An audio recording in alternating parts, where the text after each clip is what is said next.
We are talking all prospects today with the play-by-play voice of the Charlotte Checkers, TJ Chillot, on today's edition of the Locked On Florida Panthers podcast. On the day that the Panthers had their rookie camp in Coral Springs, we are going to bring in the play-by-play voice who is going to be able to witness these players on a day-to-day basis. We're going to talk about that more on the Locked On Florida Panthers podcast. Your Locked On Panthers, your daily podcast on the Florida Panthers. Part of the Locked On Podcast Network. Your team every day.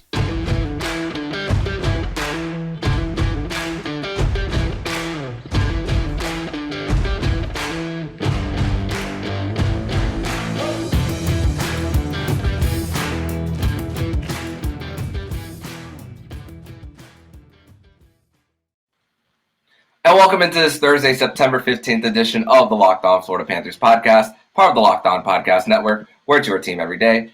Thank you for making the Locked On Florida Panthers podcast your first listen of the day. I'm Armando Velez, and you can follow me on Twitter at MondoMan12. Follow the show account on Twitter at LO_FLA Panthers. Don't forget to also subscribe to Locked On NHL and Locked On Fantasy Hockey with Flip Livingstone and Steel Roden. We'll be covering all the preseason activities around the National Hockey League. So, Cats fans, this is an episode that I'm really looking forward to conduct today, because this is the time of year where the rookie camp is going on, and then the prospect showcase for the Florida Panthers will be going on later this week.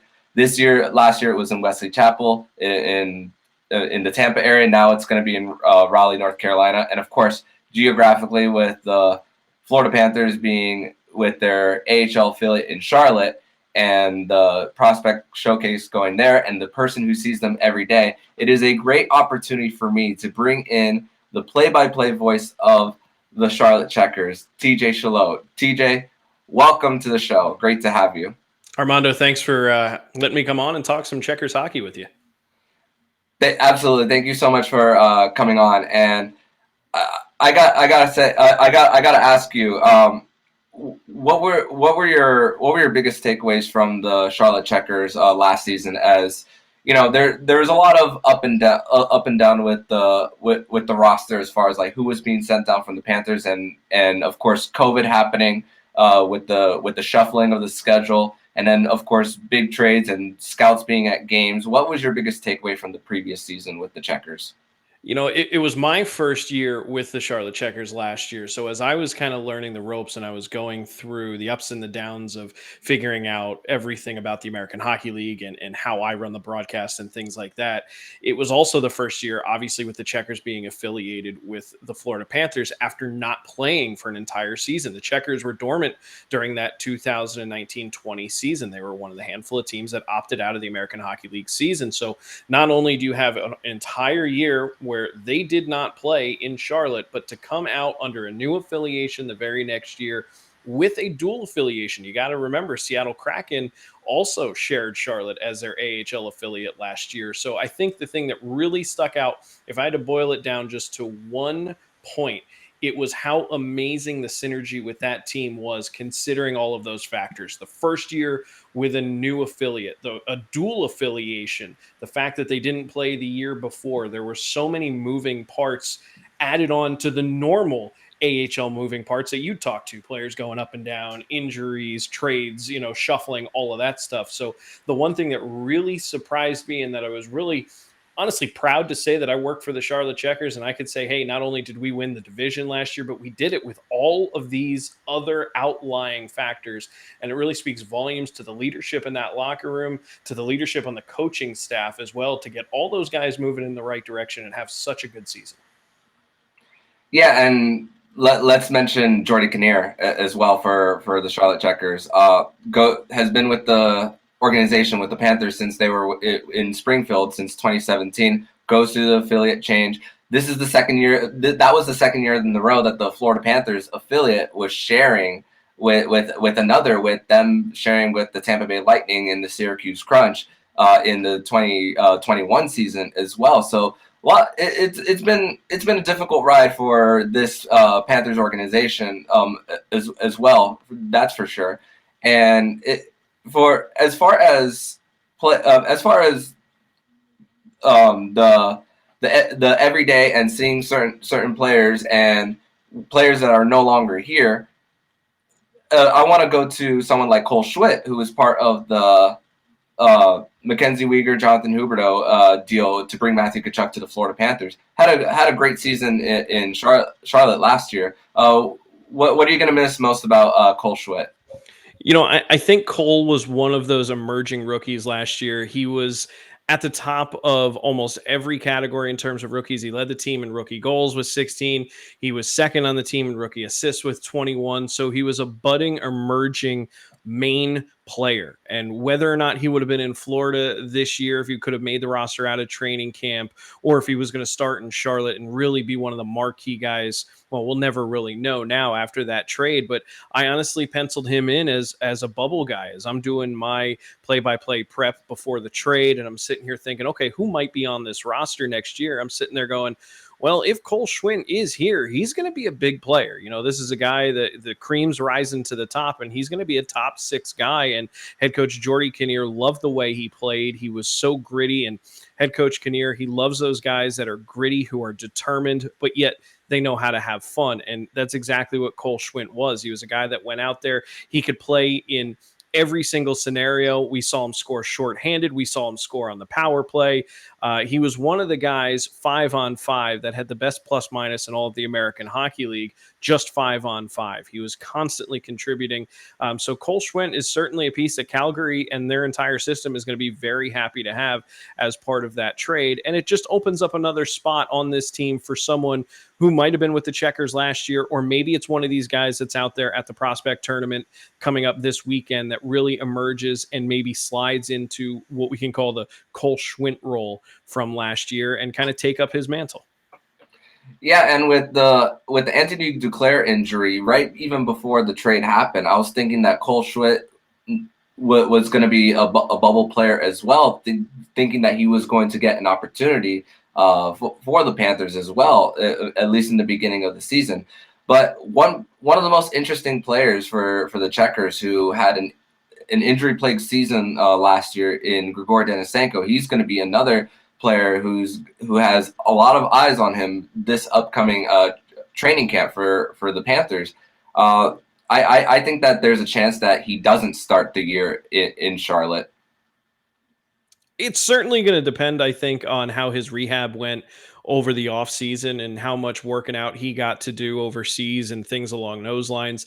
It was really unfortunate to see him go down and miss half of the season with the injury that he had, just because he was really coming into his own, and he started off real strong, started to kind of tail off a little bit by around November, early December, but then end of December, coincidentally, right when the team really started taking off as well, he was one of those main factors. He was a big cog in that machine that kind of kept everything going. And it was unfortunate to see him get injured, not only for us and, not being able to see him out there to help contribute for the Checkers, but like you said, I think if he would have had a full, completely healthy season and continued on the trend that he was trending at, he probably would have been an absolute no question starter up in Florida. So now this year we'll see. He's a bubble guy. They might give him a chance if he did really well with his rehab and he's feeling good and he can turn some heads and make some impacts. He very well could start up there in Florida at the NHL level. And if he doesn't, for sure he's going to be a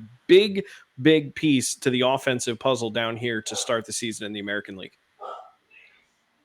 One person also on the Charlotte Checkers who actually got a good workload this season, Logan Hutzko. He's had troubles with injuries as well in college and at BC.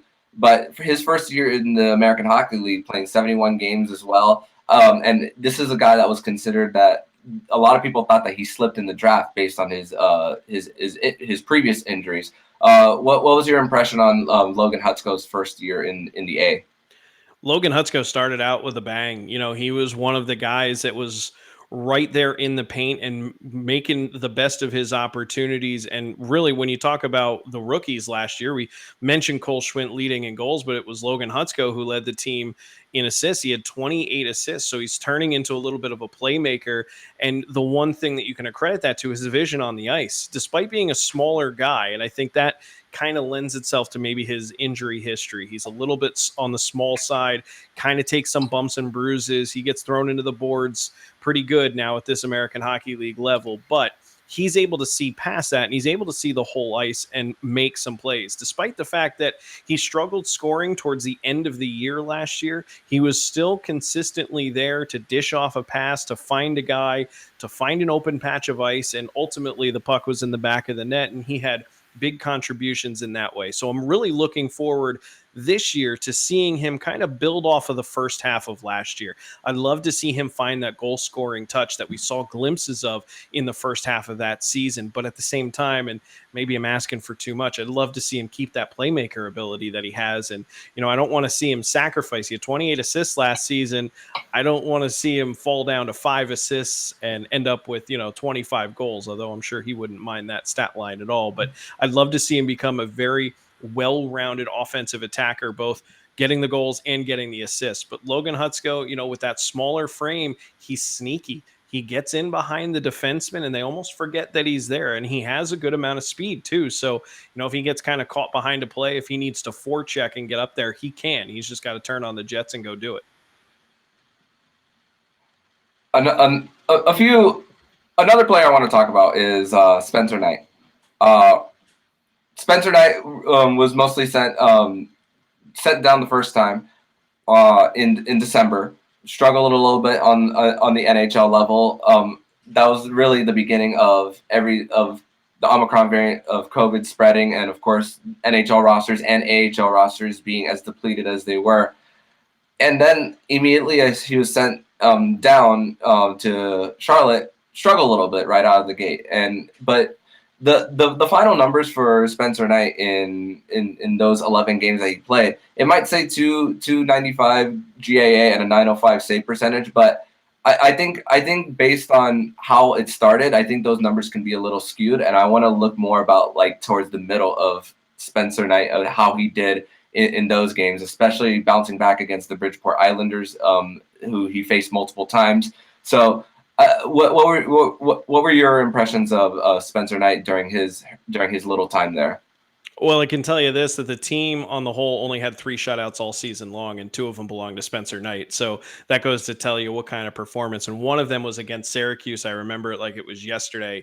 It was early January during that Omicron variant, which I think honestly benefited him very well. The fact that Florida wasn't playing, the best thing for a young goaltender, and I think anybody at the NHL level or anybody who knows anything about hockey will tell you, the more a goaltender can play, the better off they are, a young goaltender, to really just hone their craft and get comfortable in the crease at that level. And I think that benefited him. The fact that he could come down, play in the American Hockey League. He didn't do great in that first start, but then again, he came out like a gangbuster. He's so composed, not only off the ice, but on the ice. He's not a guy that you're going to catch 5 feet outside of the crease because he's overreacting or over scrambling and over committing to one side or the other. He stays square to the puck. I even think of some of the goals that got, by him. They were not just him whiffing at it with the glove and he just missed, or it wasn't because of, poor angle or not challenging the shooter. It was really just good team play on the other side, coming in on 2-on-1s or coming in with opportunities. So Spencer Knight, I think the more consistent time he gets at the NHL level, he's only going to be better as he continues to go. I know that, Florida signed Andrew Hammond in the offseason to a PTO. I think having veteran guys like that around are also going to help him because he's a sponge. We didn't see him too much. I didn't have the chance to interact with him all that much because he really wasn't down with Charlotte, at least hanging around the team all that much, because he just kind of came down and then boom, went right back up, and then came down and boom, went right back up. But he's a sponge. He's constantly listening to the goaltending coach down here. It's Leo Luongo, and just kind of tweaking his game a little bit just to be that much better. And the more he plays at the NHL level, the more consistent he's going to become. And honestly, in my opinion, he's the Florida Panthers goaltender of the future. He's just got to get to that level, and he's still young. I think If anybody out there listening is an NFL fan, you hear about these quarterbacks that are drafted so high, number 1 overall, and they're thrown out there on teams that don't have great coaches, that don't have great tools to help them succeed, and then all of a sudden they flop. This is not that. This is Spencer Knight just needs to get in some reps. The more opportunities he has, the more solid he's going to become. And we all know how well the Florida Panthers are built around him. So he has the tools around him to succeed. He just needs the opportunity. Yeah, and who knows what the split is going to be this season on the NHL level as well for Sergei Bobrovsky and Spencer Knight. We're going to talk more about the Checkers and day one of rookie camp and some of the quotes behind rookie camp. We're going to talk about that next year on the Locked On Florida Panthers podcast. But first, we're going to tell you all about BetOnline. And BetOnline.net is your number one source for all your pro and college football betting needs and sports info this season. Find all the latest football league developments, game matchups, news, and podcasts, including this year's opening week games. BetOnline is your continuous source for all your sports wagering information, including live betting, esports, and scores. The fastest and easiest way to check in on all your favorite sports and events, including MLB, MMA, boxing, and golf. Head to the website today, use your mobile device to learn more about the trends and action. BetOnline, where the game starts.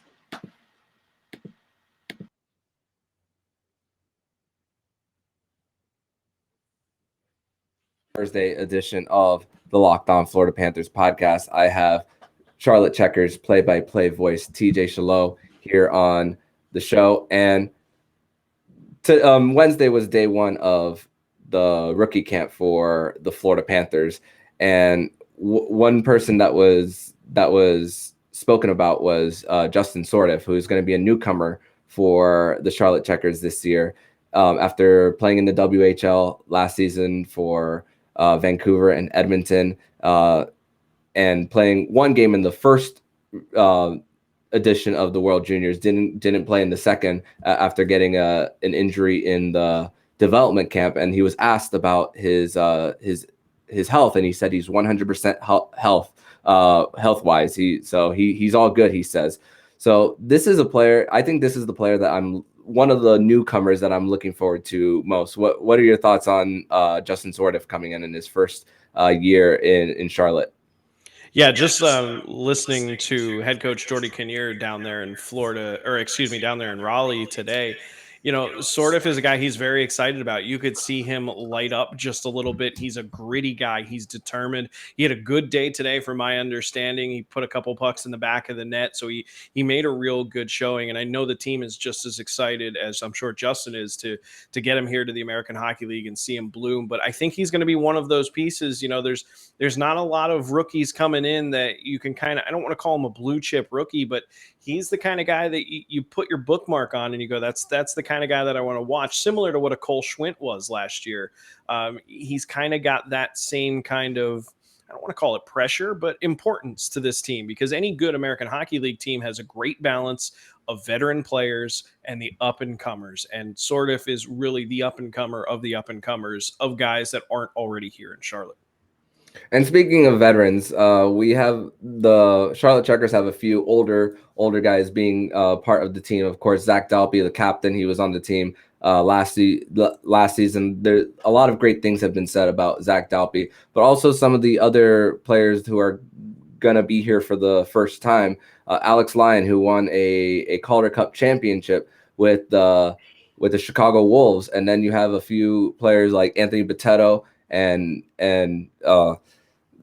Michael Delzato, who coming in, these are guys who are in their early 30s. About mentorship, how are you seeing these guys as possible mentors to the young guys in Charlotte? Well, I can't necessarily speak to Michael Delzato. I haven't had the privilege to meet him yet. I'm sure I will once the season, gets going and those guys get to Charlotte. But I can talk about Zach Dalpe. I saw it all last season. He's the consummate leader on the ice, and all he wants to do is compete and win and continue to play this game. And when you put up, 30 goals like he put up last season, he had a great year, and he's on the plus side of 30 years old. So not only can he get it done on the ice, he gets it done in the locker room as a leader. He makes sure, he was one of those guys that that made sure that that culture was as phenomenal as it was last year, despite the fact that you've got Seattle Kraken and Florida Panthers contracted players floating in and out and going up and down. It's not an easy task to ask a captain to keep the room and to keep just everything on an even keel. And Dalpe is that guy. You know, he really relishes his role as a mentor. He loves to teach those young guys. I mean, he almost takes them under his wing. He's got 3 young boys of his own, and I think he kind of looks at some of the players in the locker room as kind of like his stepkids in a way. He really relishes that role, taking them under his wing and teaching, and they all seem to be receptive of it because everybody wants to grow. So when you talk about guys like him, that's exactly the type of player he is. And I can talk about Alex Lyon as well. Alex and I were both in Lehigh Valley back in 2015-16. I was just an intern at that time. He was a rookie coming into the league. And now here we are, the shoes on the other foot. He's a veteran, and it's his turn to go ahead and kind of bring those young goalies up. And when you look at his situation that he had last year in Chicago, you almost thought that Carolina, he's their number one call-up. But then they have that young Russian phenom that comes in and he kind of blows the doors off the American Hockey League. And now all of a sudden he's the number one call-up. So he's been through a little bit of adversity. He's certainly played more American Hockey League games than he has in the NHL, but he doesn't let that get to him. So he will be a big, important piece, much like Christopher Gibson was for the Charlotte Checkers last year. You know, another veteran goaltender who helps bring up these younger guys in the case of Joey Decord or Evan Fitzpatrick last season, and Fitzpatrick could be in Charlotte again this year as well, or Matt Guzda if he ends up landing a roster spot with the Checkers. But I think Alex Lyon's going to be a very important piece of that back end. And then you talk about other guys who, you know, on the blue line, a guy I look at who's still rather young, but in comparison's sake, because the blue line is kind of depleted, but a guy that's going to be looked at as a leader, as a role model, a guy that understands the system, knows how head coach Geordie Kinnear likes to play, is Matt Kierstead. This is a guy that made his NHL debut last year in that game in December against LA, where it seemed like half of the roster was Charlotte Checkers, Hepo Niemi and some other guys all getting out there and getting in some action. But I look at Matt Kierstead. Look, this will be his second season with the Charlotte Checkers, and he's not an old guy by any means, but because of how things just shuffled out, he's going to be one of the veteran leaders, and he's another guy that really relishes that role of being able to help, being able to communicate and really teach the system and teach not only the Charlotte Checker way of playing hockey, but the Florida Panther way of playing hockey. Yeah, and it's crazy because, you know, you have a whole bunch of different sites that ranks different farm systems where they are, you know, and there's only so much that a ranking can say about players being down there. And of course there's different variables to a farm system ranking. Of course, draft assets as well, given up as well, for the Panthers. They're gonna have to really nail these players coming up from the Charlotte Checkers. They're going to have to really get things well on the development side of things. As far as which is the player from the Charlotte Checkers that spent most of their time last season with the Checkers, who do you expect not to be there, not necessarily much longer, but spend more time on the NHL side? You know, I think we already talked about Gregor Denisenko, and that might be the easy layup. But aside from him, maybe Alexei Heponiemi. You know, this is a guy that got a taste last year of the NHL and seemed to perform pretty well in the handful of games that he got. But he's certainly ready to turn the corner in terms of his playmaking ability. He's another guy that can score from almost anywhere. He excels on the power play as well. He's got some speed. He's a little bit like Hotzko on the smaller side, but he's a little thin. We'll see if he bulks up this offseason, if he had the opportunity to put on a couple of pounds. But even if he didn't, I don't think it's going to hold him back. I think that he is just on the cusp of being considered a full-time NHL player. He's going to be one of those bubble guys as well. Whether he starts in Charlotte, starts in Florida, we'll find out here soon. But I do think that if he does start in Charlotte, the first handful of call-ups might include his name. Yeah, that's definitely what a lot are hoping here. But we're gonna transition over to segment number 3, where we're gonna talk about a specific night in the AHL season last season. We're gonna discuss that next here on the Locked On Florida Panthers podcast. Your Locked On Panthers, your daily podcast on the Florida Panthers. Part of the Locked On Podcast Network. Your team every day.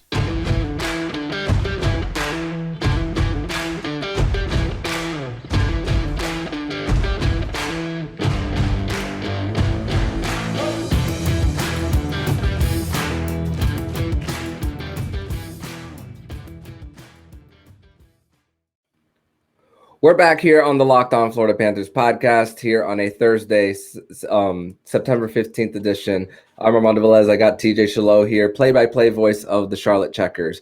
And one thing I really want to discuss, because there's only so much that I can read from tweets on Twitter about as the trade deadline is getting closer and scouts are going to different AHL games in order to get a feel of how a player looks in person. And of course, Owen Tippett was sent down last season and really thrived in the games that he had in the AHL. I remember thinking this and saying, this is a guy who's gonna, even if he's no longer on the Florida Panthers organization, whether it's a team that's rebuilding or the team that's middle of the pack, he's going to have a consistent, I feel like that he's going to have a consistent NHL role at least. And I want to ask you about the night that when the Flyers scouts were in the building watching Owen Tippett, and then of course those tweets were of course Panthers Twitter went a little nuts that night. What was the energy in the building like when it was known that the Flyers scouts were in the building looking at Owen Tippett? I think it was a little bit more prominent than normally because you got to realize this is the American Hockey League. There's scouts there every single night from opening night all the way up until after the trade deadline even. I mean, they're always there not only checking out their own prospects, but checking out, see what other teams have and who might become a free agent, who they might be able to scoop up and, be a bottom line guy at the NHL. So you see that a lot. I mean, I think games that we had in March after the deadline in Texas, or right before the deadline, I should say, there were teams from all over the place. But that particular game, the rumblings were out there. Owen Tippett to Philly, Claude Giroux coming down to Florida. It was there, and at that time, I think Tippett was the prospect for the Florida Panthers that was touchable. I think the Philly fans would love to have gotten Spencer Knight, but that's not happening. You know what I mean? Things along those lines. Tippett was, he was certainly looked at, and he had performed well when he was in the American Hockey League with the Checkers. He was easily the most noticeable guy out there on the ice, and it's not only because of his flowing red hair. It was just because of the way he skated, the way he, shrugged off hits. He was very offensively minded. He found the back of the net more than a handful of times, and honestly, he was a big key to the Checkers kind of, their season really took off in late December, early January, and just skyrocketed from there. And he had a big hand in it. So did Spencer Knight. So did everybody on the roster. Kind of gelled and kind of all came together. But it was a little different because you knew why they were there. Like I said, you're always used to seeing scouts that come and want to get credentialed from a myriad of NHL teams. They want to check things out that's nearby. And you always know that that's there, but you never know why they're there. Are they just there because they want to spend a Friday night in Charlotte, or, and they figure they can get some work done while they're there, or, are they looking at somebody? And you knew exactly who they were looking at. And on the flip side, it gave the Florida Panthers the opportunity to also check out that game against Lehigh Valley. Not only was Owen Tippett in the game, but it got the Florida Panthers brass the opportunity to check out German Rubtsov and Connor Bunneman, both of whom ultimately ended up coming to the Charlotte Checkers and helped us out in our playoff run. Bunneman still on the roster and expected to be in Charlotte this season. Rubtsov, an unrestricted free agent. But, it was definitely a little bit different just simply because of the fact that you knew who they were looking at. There was no mystery behind it, no cloud.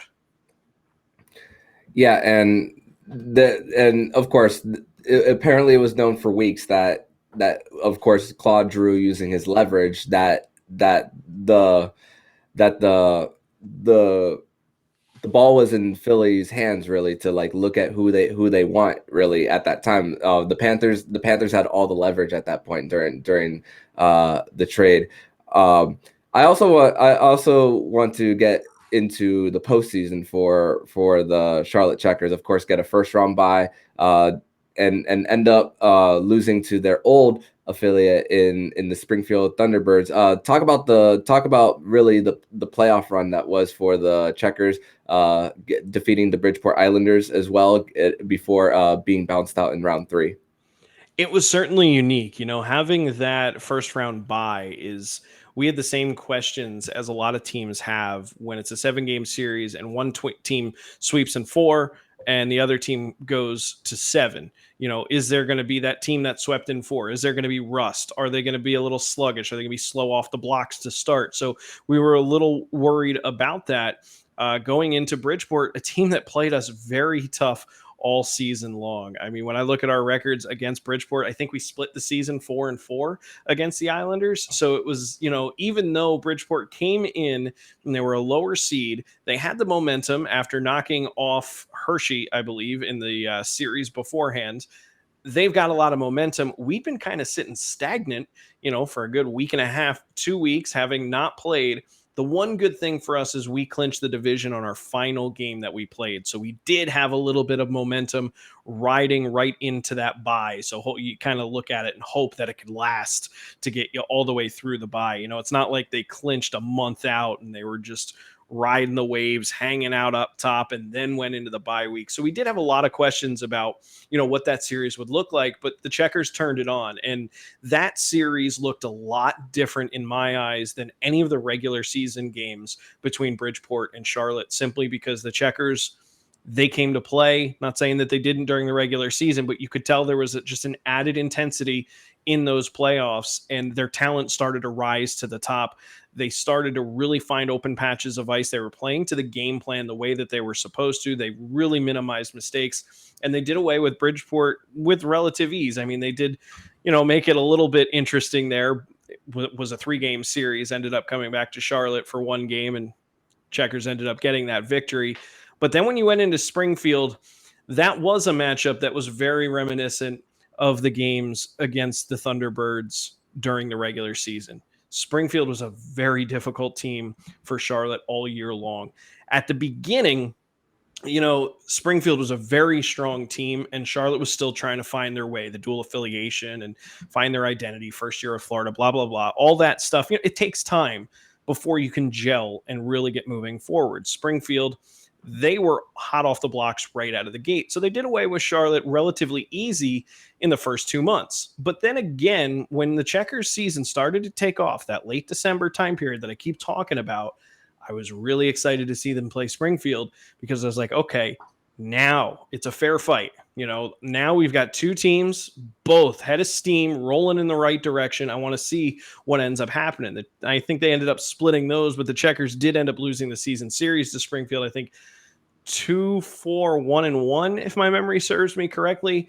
So they did end up losing the regular season series, and we saw a lot of the same things that happened during the regular season happen in the playoffs. Springfield was just a little bit faster. Springfield was a little bit heavier with their hits. They got control of the puck in dangerous areas. They found and exploited the weaknesses in the defense. And Springfield just looked like the much better team, and they did away with the Checkers in that series. And ultimately, as we found out, went on to the Calder Cup and lost to Alex Lyon and the Chicago Wolves in the Calder Cup finals. So it was a tale of 2 matchups. I think Charlotte was clearly the better team in the Bridgeport matchup, and I think Springfield was clearly the better team and just stronger all around. They had the help of guys like Sam Annis, who's no longer there. James Neal, the real deal, was down there helping out. So they got great goaltending too from Joel Hofer. And it was something that the Checkers couldn't surmount. Mm. Now it's a new season for the Checkers. There's a lot of new faces expected to be there. One of them coming from Finland, and Anton Lepchi, who played for the affiliate, the team that Alexander Barkov co-owns. And there's also Evan Noss, as well, defenseman Nathan Stales, who I kind of look at his picture. He kind of looks like Mackenzie Weegar a little bit. I don't know if I'm the only one who thinks that, but I'm sure somewhere out there people do. And of course, like who are the players that you are who is like that one player? I know we talked about Justin sort of earlier, but who's another player, like as far as the new guys who you're looking forward to watching this season? I don't know if this counts. It might be a cop out of a response, but Patrick Giles is a guy that I'm very excited about. He was with the Checkers last season. He played a handful of games with the Checkers towards the end of the year, but I felt he brought something that the team was missing all year long, and that was a big, heavy physical presence. He's not a maniac, that's running around and taking people's heads off that kind of way, but he's very stout. He's like a tree. He's so hard to move. He brought a little bit of that heavy. He's well over 6'3", 6'4", I think, and just 40 pounds. Like, he's just a big all around just block of muscle. And I thought that the Checkers needed that. They had plenty of height. Alexander True was 6'5", Sarah Noel is 6'5", but those guys really didn't have the thickness. They didn't really have the bulk to just kind of go in and mix it up and implode right in front of the goaltender. And Giles brought a little bit of that, and I thought it was very fun. I thought it was a little bit of a touch of an older school style of player, and I'm looking forward to him coming up and seeing what he can do as a full-time player, not just kind of filling in here and there on the fourth line, depending on injuries and where the Checkers might need him. But another guy, if that was a cop-out answer, I'll give you another one. Ethan Keppen. This is a guy that was a fourth-round draft pick by Vancouver back in 2019. He loves to shoot the puck. I mean, this guy will just throw the puck on net no matter where he is, and he too brings a little bit of that physicality. So I'm excited to see what he brings. It's a guy that has a little bit of AHL experience. He's got 18 games played in the American Hockey League. I think he played 11 with Abbotsford last year, and he had 7 or 8 maybe with Utica the year before. So he kind of has an understanding of the American Hockey League game. It'll be great to see him down at the prospect tournament as well, because we'll see how he picks up the Florida Panthers style of play. And when I was listening to Geordie Kinnear in his presser today after their first day at prospect camp, the true goal of these prospect camps is to teach its education. It's to teach them the Florida Panthers way. So it'll be nice to see some of these guys that maybe have played in other AHL teams, because I think there's 2 guys on the prospect tournament that have some AHL experience, not counting the guys that already played with Charlotte, but that are coming in from other organizations. It'll be nice to see if they can translate their skills into the Florida Panthers style. And then when they get to Charlotte, can they expand on that? And can they go from, just this budding little rosebud, if you will, into something that blooms open and a big player in the NHL? And Geordie Kinnear being there for a while, we spoke about it earlier, and him getting an extension as well is just starting to show that. And of course, results have a lot to do with him getting his extension, getting all the way to round 3, and of course the communication as well between what he's going to tell new Panthers head coach Paul Maurice as well about how they're looking in the practices, how they're walking in and out of the locker room as well. So that I think that's a really big factor of I'm not sure how many with the Panthers, of course, this season. With where they are on the cap, they signed a lot of 1-year deals, like $1-ish million, and a lot of 2-way contracts. So the amount of transactions that might happen back and forth this specific year, there might not be as much for the Checkers and the Panthers as much as previous years. But that communication is so important between Geordie Kinnear and Paul Maurice this season, especially for the roster bubble players. That's for sure.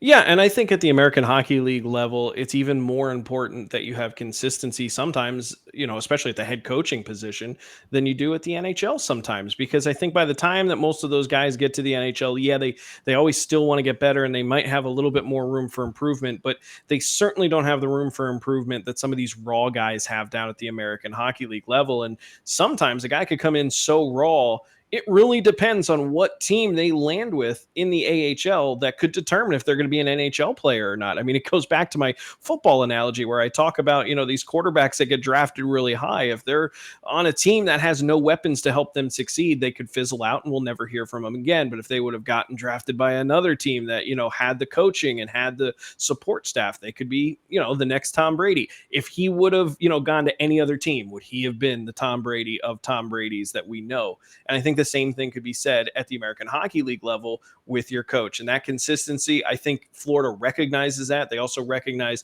how good of a job head coach Geordie Kinnear does with not only the young guys, but also the veterans here in Charlotte.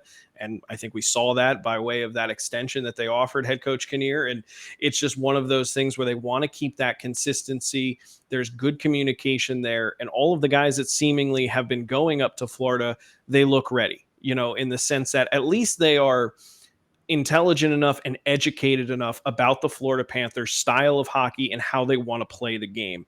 Whether or not that translates or if they need to grow into their shoes a little bit, well, they'll find out as they start to get practice. But we talked about Spencer Knight coming down. I think that's a perfect example.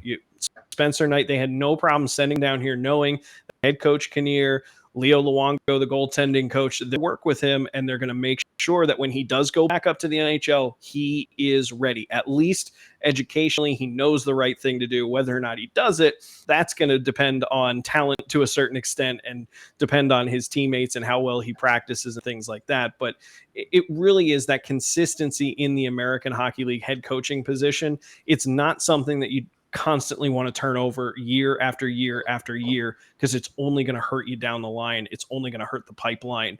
You're not going to be able to have guys that are ready to go and pull them up out of, because of a big injury and just make a phone call. You're going to pull up someone who's not ready, who doesn't understand the system, who just is kind of lost out there. So head coach Kinnear, he really does.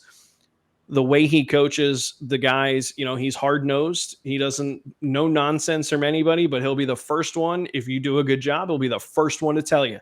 If you don't do a great job, he'll be the first one to tell you. He likes those guys that are gritty, that are responsible, that are determined, and who want to have fun and who want to be there. And I think that's something that the Florida Panthers recognize, and that's why he got the extension and why he gets all the responsibility and the pressure of developing some of these young guys that could very well be very expensive pieces to the Florida Panthers puzzle in years up in the future. Yeah, and I also think about how players are viewed based on statistics as well in the American Hockey League specifically. When in the A when a player has a certain amount of numbers and it doesn't necessarily align with the game's played, or whether it's averaging half a point per game or even 3/4 of a point per game, but even a point per game, that's also not what that if it's not always about the results of the game, the final score as well. It's about how they're moving off the puck, how are their effort in the board battles, and sometimes we fans as well can even myself can sometimes get lost in the numbers. Is like, what is he doing off the puck or even in the practices before they get to the NHL level? Yeah, and you'll hear head coaches talk about the word intangibles all the time, and it's those intangibles that really will make or break a player. Obviously, at the NHL, the stats, they carry a little bit more weight, right? Like if you have no stats at the NHL, you're going to get surpassed by 100 other guys. But in the American Hockey League, the stats aren't the full picture, because the margin between the absolute best player in the American Hockey League and the absolute worst player is much greater than in the NHL. The absolute best and the absolute worst are a lot closer. And that's where the numbers come in to really show you night and day and show you the differences. Whereas, you could look at the absolute worst player in the American Hockey League and he could have, a plus minus of plus 13, but he hasn't found the back of the net yet and has very few assists. So he's not really getting points, but he's got a plus 13. And you could look at the best player in the American Hockey League, and he could have all the numbers in the world, but he could have a bad attitude, or he could, like you said, what's he doing away from the puck? Maybe he's lazy in those board battles, or maybe he doesn't back check, or whatever it might be. Maybe that's why he has all these goals, is because he never back checks and he just kind of hangs out in the neutral zone. Oh, breakaway, and he puts it in the back of the net. Look, teams will take that to a certain extent, but if that's not the type of gameplay that you're trying to just instill in your organization, if that's not the style of play that you're trying to make happen, well, then that guy's never going to get promoted. A guy like head coach Geordie Kinnear, and I would never want to put words in his mouth, but I find it very hard to believe that he would ever want to vouch for a guy like that and say, here, Florida, have this guy who has a whole bunch of goals, but really doesn't ever back check or play the game the way we want him to. But because he's got good numbers here, have him. So I think that's where it's a lot of gray lines when it comes to numbers in the American Hockey League. Just because you led the league in scoring, or just because you led the league in assists or goals against average, doesn't necessarily mean that you're ready for the NHL and that your skills are going to translate. Absolutely, and I think that's a really great place to end this. TJ, I'm really thankful that you were able to come on this edition of the Locked On Florida Panthers podcast. Thank you for talking about the season that was for the Checkers and everything as far as the day one of rookie camp, the upcoming prospect showcase, and the season that is for the Charlotte Checkers coming up. So tell everybody where they can follow you and your work online. Well, Armando, thanks for having me once again. And you can find me on Twitter at TJ_CHILLOT. Kind of looks like chill out. There's just no U in there. At TJ_CHILLOT. And then, of course, the Charlotte Checkers are on AHL TV all season long, starting 1 month from yesterday on the 14th. So get your AHL TV subscriptions. You can just go to ahltv.com. I think it's only $159 for the entire season, but that way you can keep up with all the Florida Panthers prospects every single night. Tune in. You can watch games on demand and see how maybe your next favorite player might be doing down here in the American Hockey League. But those are the two best ways to get a hold of us. And of course, you can always follow the Charlotte Checkers on Twitter, Instagram, TikTok, Facebook, all those social medias. Just search Charlotte Checkers. You'll find us. There's only one and only Charlotte Checkers. Thank you so much, TJ, and I hope to have you back soon. Absolutely. Thanks again, Armando. And if you like what you subscribe to the podcast so you can be notified every single time the Locked On Florida Panthers podcast jumps into your podcast and YouTube feed. Thank you once again for making the Locked On Florida Panthers podcast your first listen of the day. And for your second listen of the day, make sure to listen to today's episode of Locked On NHL. Locked On Experts give you a 30-minute daily podcast on all things NHL. Locked On NHL, your daily 30-minute NHL podcast. So I'm Armando Velez with TJ Chillot, and you've been listening to Locked On Florida Panthers podcast, part of the Locked On Podcast Network, where it's your team every day.